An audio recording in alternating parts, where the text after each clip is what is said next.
Good evening, YouTube. You guys are now watching DD Spade's deck profile, also known as Mike Balan, 100 YCS winner.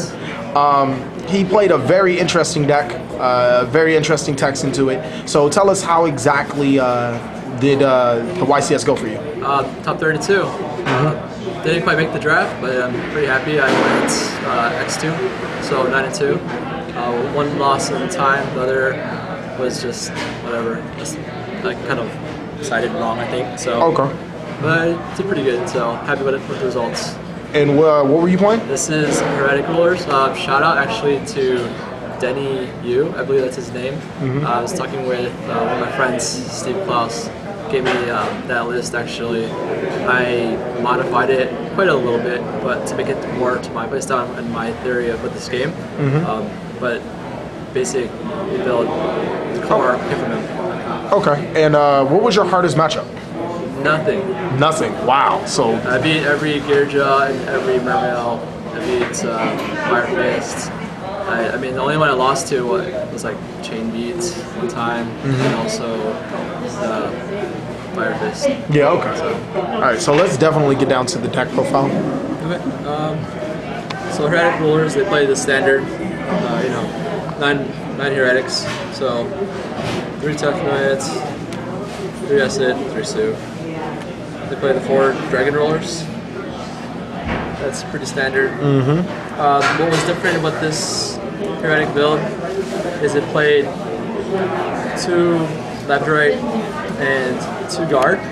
And at first I thought this might be that great because then you're going to be playing so many vanillas, you're open bad. It actually turns out to be really well, and there's a reason why he played 2 Labradorites instead of one of like the was that Lesser Dragon, Wattail, whatever he played. I'll show it to you. It's a spell.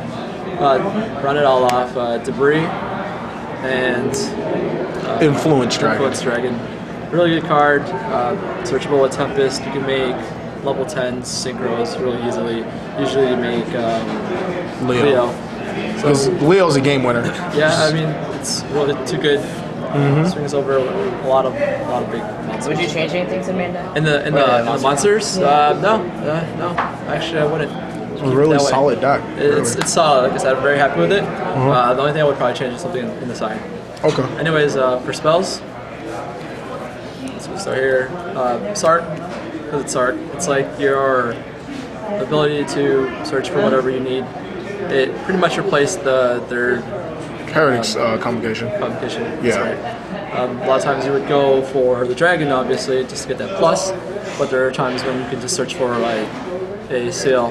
That way, in 2 turns, if you drew into another Hieratic monster, you would get this, and you can just you know, toolbox for whatever you need to win. Look at Moon. Like I said, with the 4 vanillas, he's playing. This is 3 cards. This is what Denny played in his deck, and this is what I really liked. Just so much draw power. Okay. That's why he didn't play. That's why he played 2 Labradorites instead of. Okay, so if you ever drew it, you could just Connaissance it off. Yeah. Yep. Okay. Of course, 3 Shrine. Just standard. 37 card deck. This does not matter because if you open pretty good, you can get up to 14,000 attack in 1 turn. So who cares if you upstart? It's really good. No MSCs you see, just playing a wing beat. Put a lot of people off guard, obviously. People, I don't know why in this format everyone's setting bluffs and they're setting a lot of things. They are, I think almost half of my first games, we were just setting everything and I'd either wing beat or I'd black rose, which this deck makes so easily. And that's why I pretty much got free wins. Run it all off with a Lance, the tech.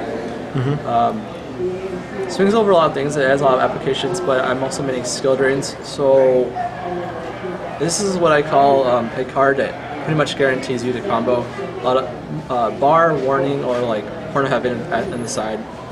This card, when you special summon a Tefnoid, or if you special summon the Sue, or even if you go all the way into Adam, rank 6 guy. They bottomless it, or they try to do something like that. You just, you play this, you get your. It doesn't matter if you lose attack because you're gonna be tributing it, or you're gonna be changing it, whatever, syncing with it. So you get your plays off, and go off, they waste their card. I liked it better than MST main, simply because if they had 2 cards, if they had a bluff and a actual like bottomless or something, if you MST, you have a 50-50 chance to get the card right. You're not gonna. You're gonna be bad if you hit the wrong card. You're gonna lose. With this one, you can go summon Tefma, they bottomless it, you lance. Doesn't matter. You're tripping that card. It asks for forgiveness instead of permission. Yes. So exactly. So you can just go off and not worry. So Yeah. That's what I like about that card. Why no Dark Hole? Why no Dark Hole? Because of decks, when you Dark Hole something, dragons or Girja, they just bring their card back. I'm not a fan of Dark Hole right now. Okay, alright. It's the same reason why in the last format people weren't really using it. Okay. Change anything with the spells? Spells? You know, to be honest though, after game 1, I noticed that I would side 2 cards of consonants. There's a theory behind that, but I think I would keep it in for game 1, so I'll talk about that afterwards. Okay. And as for the traps go, you play the big 3, what I call them, bottomless, warning, torrential, and then you play, or you should play, if you're making this deck, the 4. compulsory. Way too good right now. Answer to everything, answers to any synchro, take away a monster so that you can go for game. So this card is just too good. And then double skill drain.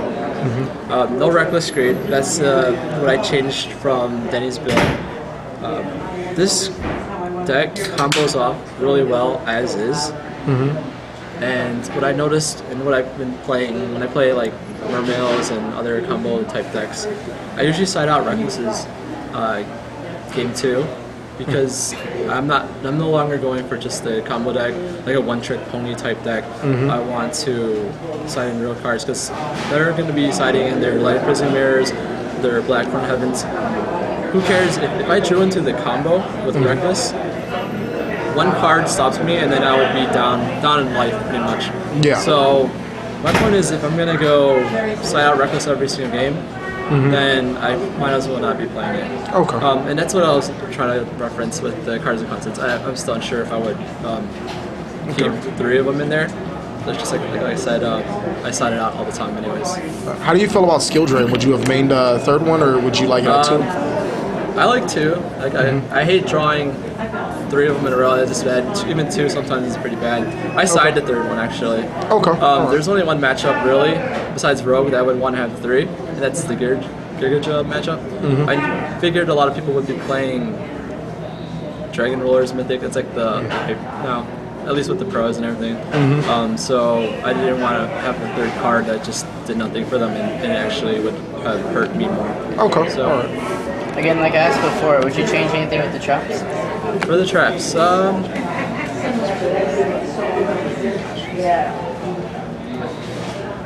might play 1 more trap. Just I felt like maybe there was a time I could get a trap, maybe a counter consonant silver or something. I wouldn't know yet, but this is perfect.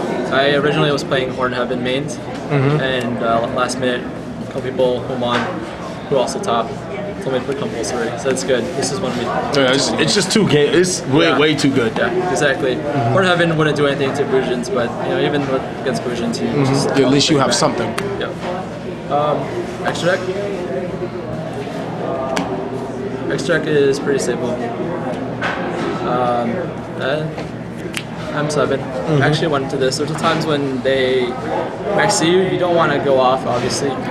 You use this so that you can go off again next turn. Okay. 1 Gaia, big guy, 2 Atom, 2 Draco stack, Black Rose, best card. Black Rose too strong. I see that you finally got the regular one instead of the altered art. It looks so much better though. The altered art one? Yeah. Yeah, no, apparently they don't let me play it. Yeah, altered art Black Roses. Exactly. Colossal, Scrap, Stardust, Star Eater, another MVP. Beat every single Mermail. I mean, it makes that easily. They leave all their cards out, and this is bigger than everything. And then this card could have been the 2nd Gaia, but I changed it to Gun Launcher. I thought it was a lot better. When you were playing against Bujins, they have their hair. This can actually detach twice, pop, and then swing. So okay, all right. it's really good. All right. That Any matchup. changes with the extra deck? No, unless I wanted to fit another guy. That's the only thing I was considering. I don't know what I would take out though. So. Okay. Would you happen to run Bionic? I'm just messing. Yeah, man. I'm just messing. I mean, if I can make it. You need it for your ice barriers, right? Oh yeah. For the side deck, to finish it all up, guys. Skill drain, just because I don't know, 3 is good against Gearja. I played every single Gearja, beat every single one, so it worked out. Black Heart of Heaven, just versatile for everything. Emptiness, 1v1 game. I would change this card, just to answer your question before you ask it. I would change this card to something that just would help more matches. It didn't do anything. Maybe another Blackhorn, or? Yeah, Blackhorn was pretty good, yeah. Definitely. Okay. 2 debunks, that's pretty standard. Every single thing, Mermails, Fujins. Okay. 3 MSTs. Everyone sides in their floodgate cards, and this is when you want to get rid of all back rows so that you can go off. You don't care about monsters because you can kill them anything here, but back row, that's the bane of Hieratic's existence. So. Okay. This card, really good. Fenton Fire Ferret. I didn't play any Evil Swarms, but obviously you can see how this would kill them easily. But it's also relevant in a couple different matches, especially when they have skill drain. This still works under skill drain, right?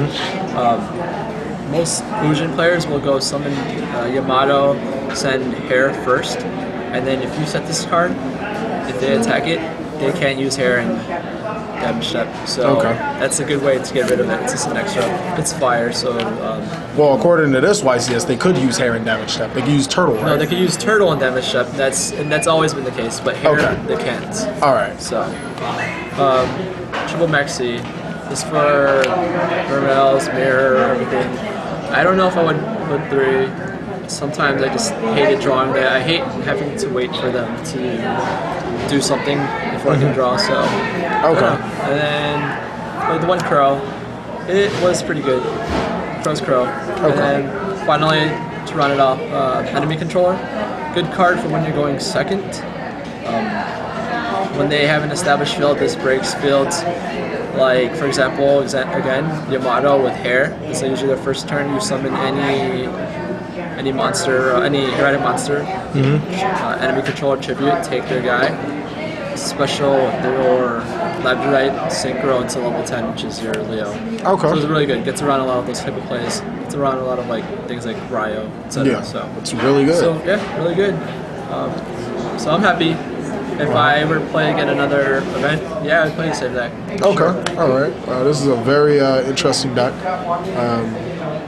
I know you said you didn't have any bad matchups, but what matchup gave you the hardest time to win? Hardest time to win in game 1. I won pretty much every game 1. I don't think I've ever lost to game 1. Maybe actually in the top 32, I think I did lose to game 1. But besides that, game 1 is so simple. They don't have any of their back rows that stop them. Afterwards, game 2, you know, you just gotta play around other traps. You know, play Prison Mirror, Blackhorn. Okay. But set Black Roses and plays Wing Beat, so it's very easy. So, do you consider this deck to be a lone tier 1 deck, or do you consider it's definitely not. It's not alone. I mean, obviously anything can win right now. You got a very diverse top 32, so everything can win. But this is a really good deck. It made it really easy because it just OTK'd, so you play fast. You didn't have to grind many times. Okay, all right. You're up a game first. So. And what do you think the impact that this deck will have post Primal Origin? To be honest, I don't know what the cards are out there, so I can't be able. I can't tell you that. Yeah, I don't think there's anything beneficial for this deck, but a lot of decks are getting a lot of hype. Yeah, I mean, you know me. I'm only playing because it's in Vegas. So. Yeah, I know. I'm just picking your brain, just messing with you because like normal. But thank you guys for watching. Please like, comment, subscribe on all 3 channels. But most of all, enjoy.